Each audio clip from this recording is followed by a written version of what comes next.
asalaamaaleykum man Ndeye Farimata Dieye nekk sage-femme diplômée d'État fii si clinique Ya Salam mu nekk clinique bi nekk fii si Tivaouane taqaloog Auchan bi voilà tey nag dañu organiser woon benn journée de dépistage du cancer du col gratuitement ak planification familiale ak journée de sensibilisation ñu xamal jigéen ñi lan mooy njëriñal planification familiale waaye itam ñu xamal leen lan mooy feebaru cancer bien vrai que xam nañ ko mais léeg-léeg xam bi dafay xaw a des tuuti duñu am information yi nga xam ne moo si war loolu moom moo war a tey journée bii nii.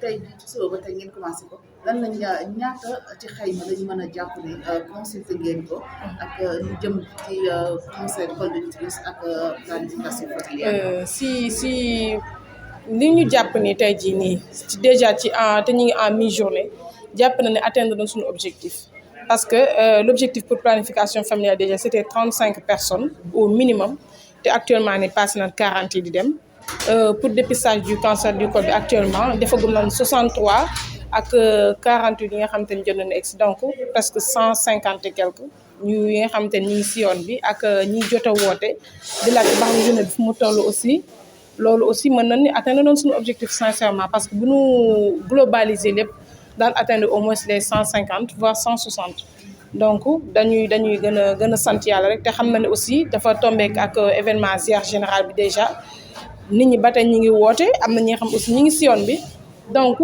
balaa journée bi jeex incha allah xam nañ ni mën nañ atteindre le plus quoi le plus que possible. tey li nga xamante ni moo di cancer col de l'utérus li ngeen jot a dépisté am ngeen si cas wala amu leen si cas. non amaguñu cas nag amaguñu suspicion itam dañuy sant yàlla rek di ñaan mu continuer noonu parce que dafa nekk feebar bi nga xam ne dañ ko bëgg a éradiquer carrément jëlee ko si surface terrestre bi parce que tamit dafa sonal jigéen ñi torop dafa leen sonal te malheureusement jigéen ñi dañ ko réeree bi ñu bari xamuñu ko wala buñ ko xamee bi itam demeewul noonu voilà. d'accord ndax tey jii boo leen dee consulter di ngeen leen wax ñuy sàmmante di ngeen leen sensibiliser. wax leen que ni feebar bi lii la wala lii.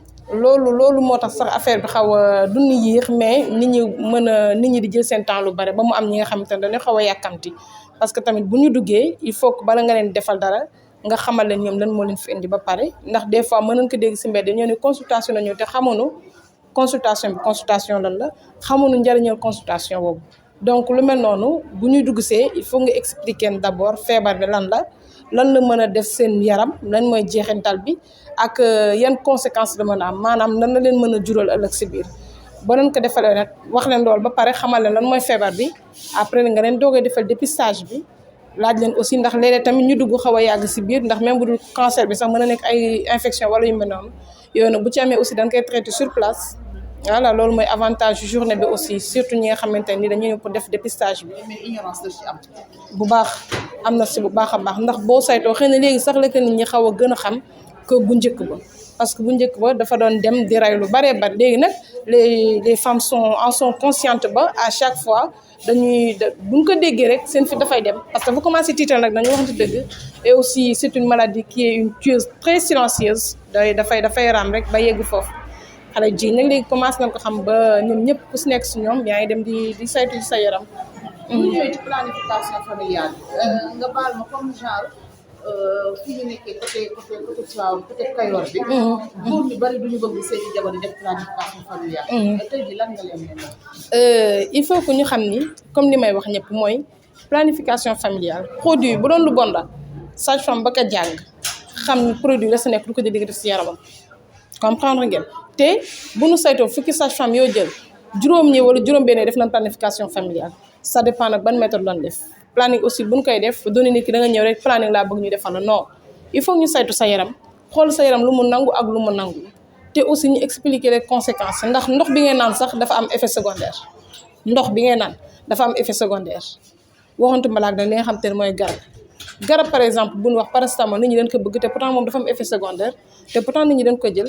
planification njariñam dafa yaatu parce que dana soxyantal njur bi si boppam diine moom moo ko njëkk santaane ku wee dina woo oustaz mu ñëw toog xam naa li may wax diine moom moo ne la nga nàmpal sa doom lu mu gàtt ñaari at defoo planification familiale demoo sa kër yaay te góoru léegi yi kenn du nangu di takk sa jabar muy dem kër yaayam kon defe naa ne bu dee defoo planification familiale demoo sa kër yaay jur dafay jege yow te boobaa di nga lor sa bopp di nga lor sa doom di nga lor sa borom kër sa bopp yow doo wér sa doom du wér parce que du nàmp normal sa borom kër du wér ndax lu mu am si accouchement la yem donc kenn def ko pour wàññi njur dañ ko def pour soriantul njur ñaari at nga dindi ko juraat sa doom si jàmm ak salaam njëriñal planification familiale yaatu na yaatuwaay boo xamante ne buñ toogee di ko fi natable ba suba duñ fi jógee. lan ngay wax góor ñi ko nangoo.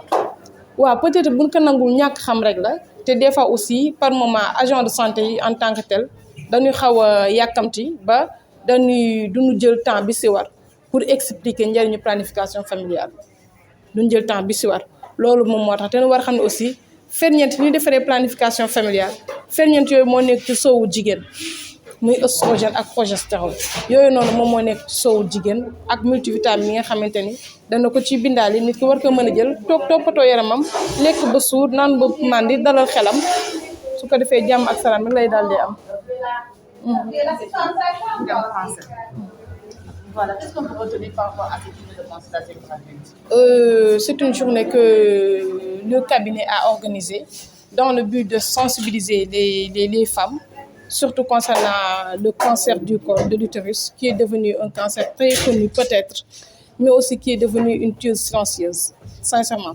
Il faudra au moins que les femmes sachent comment on fait la sensibilisation d'abord et comment aussi on fait le dépistage pour pouvoir prévenir cette maladie.